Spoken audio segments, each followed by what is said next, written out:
안녕하십니까, 정혜태입니다. 변호사 4명 선임해서 준강제추행 여성 고소한 거짓 재림 예수 허경영.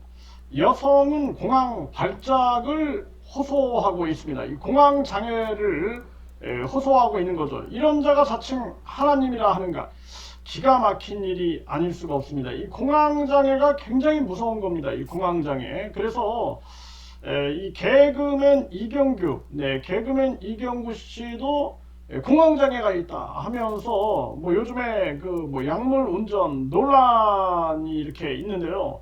이 공황장애다 그러면은 뚜렷한 근거나 이유 없이 갑자기 심한 불안과 공포를 느끼는 공황 발작이 되풀이해서 일어나는 병이다.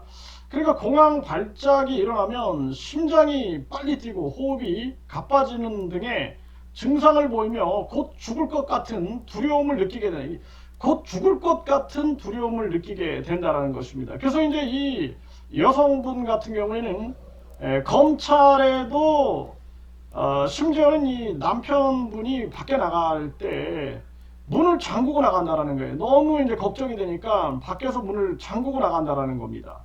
네, 그러면은 이 안에서 이 공황 장애를 느끼게 되는 거죠. 그래서 곧 죽을 것 같은 두려움을 느끼게 된다라는 거예요. 그래서 가정도 아주 힘들어지고, 그리고 온 가족이 고통스럽고, 그래서 이게 사실상 심장이 막 빨라지고 호흡이 가빠지고 이런 곧 죽을 것 같은 두려움을 느끼는 이 공황 장애, 이 보통 심각한 문제가 아닌 거죠. 그래서 이 허경영이가 이 준강제추행으로 이 허경영이를 고소한 그 여성분을 고소를 한 거예요. 고소를 했는데 지금 이 총 11명이 고소가 됐다 이렇게 얘기해요. 11명이 고소가 됐는데 그 11명이 이제 고소가 됐는데 그 중에 한 분이 이 여성분인 거예요. 이 여성분. 네. 그래서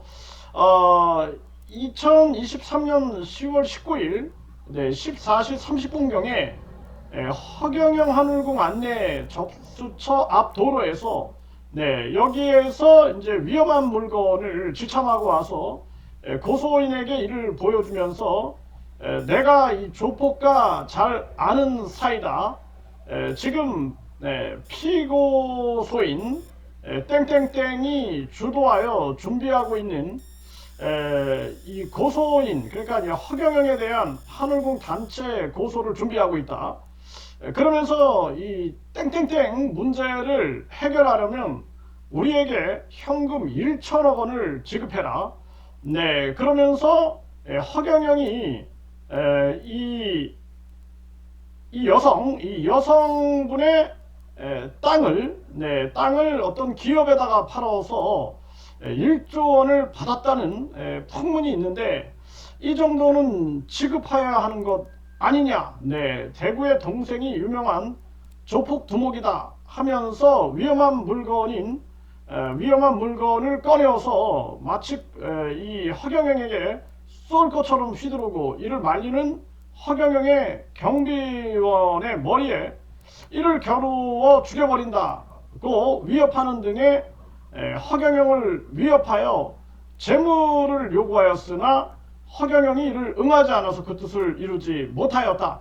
이런 식으로 고소를 했다라는 것입니다. 정말 기가 막힌 거죠. 그런데 이 사건에 이 여성분이 공모했다 이렇게 얘기를 하는 거예요. 공모했다. 그러니까 이제 11명이 사실 큰 틀에서 다 이 공모를 한 건데 그 중에 이제 이 사건을 이 여성분이 공모했다 이렇게 얘기를 하는데 이 여성분은 경찰에 바로 무고장을 넣었고 무고 고소장을 넣었어요. 허경영을 향하여서 무고 고소장을 넣고 그리고 결국에는 이제 경찰 수사에서 나는 절대로 공모한 적이 없다. 나는 공모한 적이 없다. 그런데 아주 충격적인 얘기가 있었다라는 거예요. 경찰 수사에서 아주 뭐 이게 여러 번 이루어진 것처럼 얘기를 했다라는 것입니다. 여러 번. 그런데 이 여성분은 전혀 여기에 나는 관여한 적이 없다라는 것을 명백히 밝힌 거죠. 그래서 이 특수 공갈 미수죄로 이 사람들을 11명을 이제 고소를 했는데, 이분 같은 경우에 이제 다른 사람은 제가 몰라요. 네, 모르고 이분 같은 경우에는 결국에는 경찰이 불송치, 그러니까 혐의 없음, 네, 이렇게 떨어뜨려 버린 겁니다. 그래서 이제 바로 또 이제 검찰에다가 무고로 고소장을 접수했다. 네, 검찰에서도 연락을 받았다. 여기까지 이제 전개가 되고, 그리고 이 사건 관련해서 전체적인 전말을 탄원서로 접수했다. 이렇게 전개가 된 겁니다. 정말 기가 막힌 거죠. 그러니까 이런 뭐 1천억이다. 그리고 이제 허경영이 그동안 계속해서 뭐 누가 무슨 5천억을 요구했네, 3천억, 2천억, 1천억을 요구했네, 이런 얘기들을 계속 떠들어대고, 그리고 허경영이 누가 뭐 건총을 들고 들어왔다 뭐 하면서 계속 떠들어댔죠. 네. 그런데 이제 또 그 지목된 자는 제 유튜브 채널에 와서 뭐 건총 아니다, 가스총이다, 그리고 남 돈을 요구한 적 없다, 끝까지 그러고 있는데, 또 이제 허경영이 아니다, 이 돈을 이제 요구했다 하면서 또 11명을 특수공갈 미수로 이제 고소를 하게 된 거죠.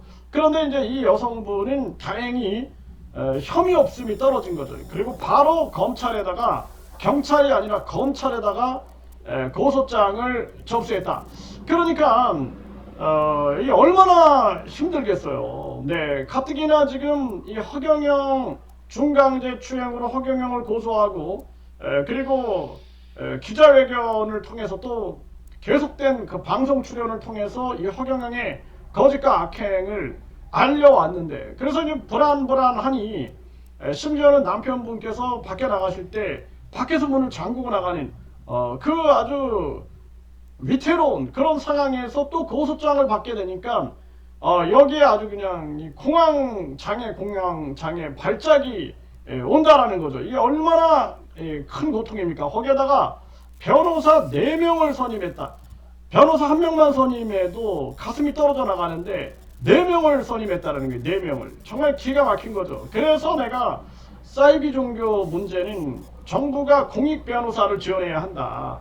이거 이재명 대통령과 민주당이 적극 반영을 해야 합니다. 이 종교범죄 가중처벌법, 종교범죄 피해자 지원법, 그리고 종교범죄 피해 예방법, 여기에다가 이 종교범죄 특별수사팀을 지역경찰청마다 둬야 돼요. 뭐 경기 북부경찰청, 경기 남부경찰청, 여기에 종교범죄 특별수사팀을 둬야 된다, 이런 식으로. 그래서 종교범죄에 대해서 기초 강의를 좀만 들으면은, 뭐 제가 뭐 강의를 한다 그러면 1시간이면 난 할 것 같아요. 1시간이면은 종교범죄의 특성에 대해서 설명을 하고, 이 종교범죄 수사를 어떻게 해야 되느냐, 이런 거 1시간 정도만 들어도 수사관들이 이해가 되는 거죠. 이해가 돼서 종교수사 특별수사팀이 있어야 된다. 그리고 종교 피해자들의 그 고통의 심리를 이해하면서 수사가 전개돼야 되는 거죠. 그래서 이런 자가 자칭 하나님이라고 한다는 게 말이 되냐라는 거예요. 이 재림 예수다, 뭐 미륵 부처다. 여러분들 생각해 보십시오. 이 불교인들, 미륵 부처가 이거 변호사 4명 선임해서 중강제추행 여성을 또 고소해가지고 특수 공갈미수로, 그래가지고 결국에는 혐의 없음이 떨어졌어요. 이 공황 발작 장애가 일어난 건 누가 책임집니까? 우주 만물 창조신 뭐 삼위일체 하나님, 기독교 분들 한번 답변 한번 해보세요. 이게 삼위일체 하나님이 맞냐? 이게 뭐 이 미륵 부처가 맞냐? 네, 한번 많은 종교인들이 생각을 해야 된다. 그래서 이 종교를 욕먹인, 타락시킨 저 허경영이를 하늘이 내리쳐야 한다. 저는 그렇게 말씀을 드립니다.